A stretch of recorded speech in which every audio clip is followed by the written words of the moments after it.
अम्मी ये क्या कर रही हैं आप? अरे बेटा तू कब आई? मुझे छोड़े, आप बताएं आप कपड़े क्यों धो रही हैं? क्योंकि मशीन खराब है। भाभी आपको पता है भाई अम्मी की तबीयत ठीक नहीं है, फिर भी आप अम्मी से कपड़े धुलवा रही हैं, वो भी हाथ से। एक्सक्यूज मी, ये मेरा घर है, तुम्हारा नहीं, जो तुम इतना चिल्ला रही हो। और वैसे भी मुझे हाथ से कपड़े धोने नहीं आते। जो काम तुम अपने घर से सीख के नहीं आई ना, वो यहाँ सीख लो। ये तुम्हारी सास है, कोई नौकरानी नहीं जो तुम इनसे अपने काम करवा रही हो। तुम होती कौन है मुझे समझाने वाली कि मुझे क्या करना और क्या नहीं करना?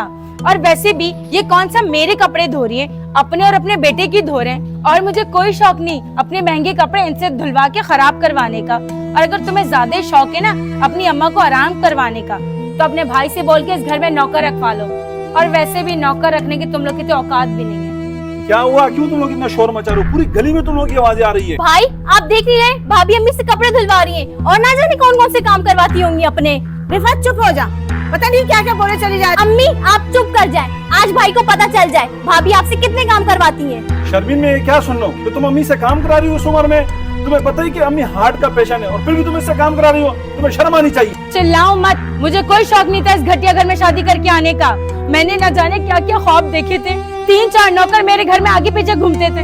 कभी एक गिलास उठ के मैंने खुद से पानी नहीं पिया। फिर भी मैंने तुम घटिया लोगों में शादी की। इस घर में ना ही एसी है और ना ही एलईडी कि बंदा कुछ देख सके। एक पुरानी सी वॉशिंग मशीन, वो भी खटारा खराब हो गई। जब मेरे अब्बा तुम्हें जहेज दे रहे थे तो तुमने जहेज देने से मना कर दिया कि हम लोग जहेज देने वाली फैमिली नहीं है। मेरा घर है, मैं खुद बनाऊंगा। ये क्या बनाया है तुमने? एक नौकरानी रखने की तो औकात है नहीं तुम लोगों की। अब शर्मीन जो कुछ भी है तुम्हारे सामने, तुम्हें सब चीजों पर गुजारा करना पड़ेगा।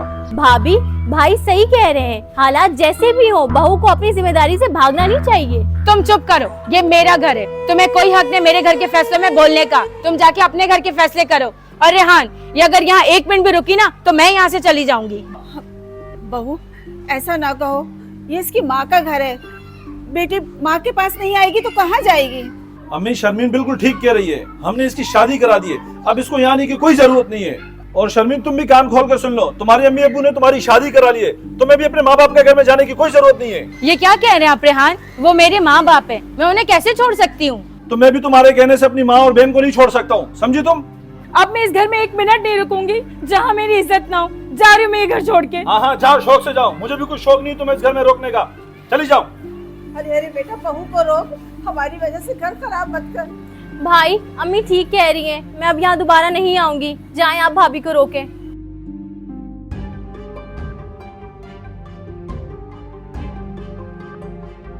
हाँ बेटा कैसी है तू? अब्बू मैं इस घर में 1 मिनट नहीं रह सकती, मैं घर वापस आ रही हूँ। लेकिन बेटा हुआ क्या है? अम्मी जिस इंसान को इस बात की एहसास ही नहीं है कि उसकी सास हार्ट की पेशेंट है, वो फिर भी उससे काम करा रहा हो और आप मुझे कह रही हो कि उसको रोक दो। अरे बेटा सही तो कह रही है तुम्हारी नंद। क्या मतलब अब्बू? मतलब ये कि तुम्हारी भाभी तुम्हारी अम्मी से काम करवाए तो तुम्हें अच्छा लगेगा। लेकिन अब्बू।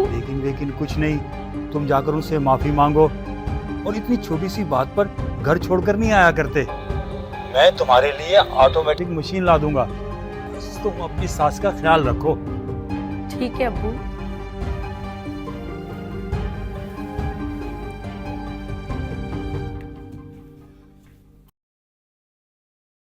अम्मी आप सब मुझे माफ कर दें, मैंने आप लोगों के साथ बहुत बदतमीजी की, मुझे अपनी गलती का एहसास हो गया।